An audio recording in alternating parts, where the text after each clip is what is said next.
రాష్ట్ర స్థాయి పాత పెన్షన్ సాధన ఉద్యమానికి ప్రతి ఒక్కరూ సహకరించి విజయవంతం అయ్యేలా చూడాలని టీఎస్ సిపిఎస్ఈయు తెలంగాణ రాష్ట్ర అధ్యక్షులు గంగాపురం సీతా ఫక్నా అన్నారు.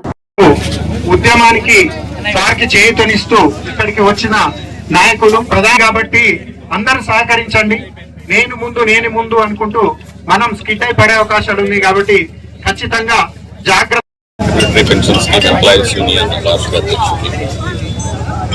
ఈరోజు రాష్ట్రంలోని 2.6 లక్షల మంది సిపిఎస్ ఉద్యోగ ఉపాధ్యాయుల జనజాగరణ యాత్ర జూలై 11న భద్రాచలంలో మొదలై కామారెడ్డి పట్టణానికి చేరుతుంది. ఈరోజు ఉదయం ఎల్లారెడ్డి కూడా వెళ్ళడం జరిగింది. అక్కడ ఎమ్మెల్యే గారికి మనం వినతి పత్రం ఇవ్వడం జరిగింది. ఈ యాత్ర ముఖ్య ఉద్దేశం 119 మంది ప్రజాప్రతినిధులు ఎమ్మెల్యేలను కలిసి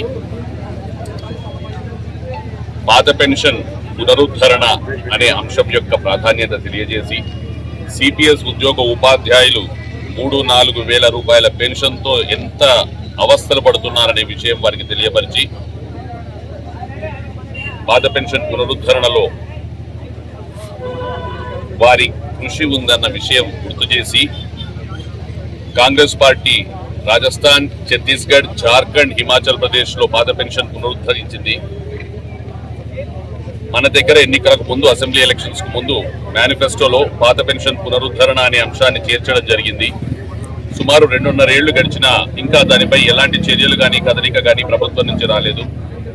కాబట్టి శాంతియుతంగా గాంధేయ మార్గంలో ఎమ్మెల్యేలందరికీ వినతి పత్రాలు ఇచ్చి మీ మేనిఫెస్టోను మీరు గౌరవించండి, ప్రభుత్వ సిపిఎస్ ఉద్యోగిని ఆదరించండి, పదవీ విరమణానంతరం సామాజిక భద్రత కల్పించండి అనే 3 అంశాలు వారికి తెలియజేశాం. దానికి వారు సానుకూలంగా కూడా స్పందిస్తున్నారు, అందరు ఎమ్మెల్యేలు కూడా. ఈ యాత్ర ఇదే విధంగా 42 రోజుల పాటు కొనసాగి ఆగస్టు 23 రోజు 2.6 లక్షల మంది సిపిఎస్ ఉద్యోగ ఉపాధ్యాయులు హైదరాబాద్ చేరుకుంటారు. అందుకు చలో హైదరాబాద్ కాల్ ఇవ్వడం జరిగింది. మీ మీడియా మిత్రుల ద్వారా రాష్ట్ర నలుమూలలా ఉన్న సిపిఎస్ ఉద్యోగ ఉపాధ్యాయులందరికీ నేనిచ్చే సందేశం ఒకటే. ఆగస్టు 23 నాడు ఎట్టి పరిస్థితుల్లో కూడా అందరూ హైదరాబాద్ చేరుకోవాలి. సామూహికంగా మన సమస్యని మన గళం ద్వారా వినిపిస్తే తప్పనిసరిగా ప్రభుత్వం కదిలొచ్చి పాత పెన్షన్ వెంటనే పునరుద్ధరిస్తుంది. కాబట్టి ప్రతి ఒక్కరూ ఆగస్టు 23 చలో హైదరాబాద్. బుధవారం ఆయన కామారెడ్డి పర్యటనలో భాగంగా మాట్లాడారు. రాష్ట్ర వ్యాప్త పర్యటనలు చేపట్టనున్నట్లు సంఘ వర్గాలు వెల్లడించాయి.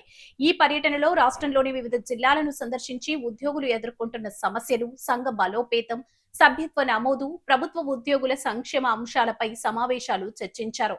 పర్యటన సందర్భంగా జిల్లా, మండల స్థాయి నాయకులతో ప్రత్యేక సమావేశాలు నిర్వహించి ఉద్యోగుల హక్కుల పరిరక్షణ, పెండింగ్ సమస్యల పరిష్కారం కోసం చేపట్టాల్సిన కార్యాచరణపై దిశానిర్దేశం చేశారు. అలాగే ప్రభుత్వానికి ఉద్యోగుల సమస్యలను సమగ్రంగా నివేదించి పరిష్కారానికి కృషి చేస్తామని రాష్ట్ర అధ్యక్షులు పేర్కొన్నారు. ఆగస్టు 23న సమస్యల్లో భాగంగా ప్రతి ఒక్కరూ చలో హైదరాబాద్ కు తరలి రావాలని కోరారు. ఈ కార్యక్రమంలో ప్రతినిధులు ఎల్లారెడ్డి, మనోహర్ రావు, బాబు, శ్రీనివాస్, శంకర్, శేఖర్, చుక్కా, బాబాగౌడ్, శేఖర్ రాజులు పాల్గొన్నారు.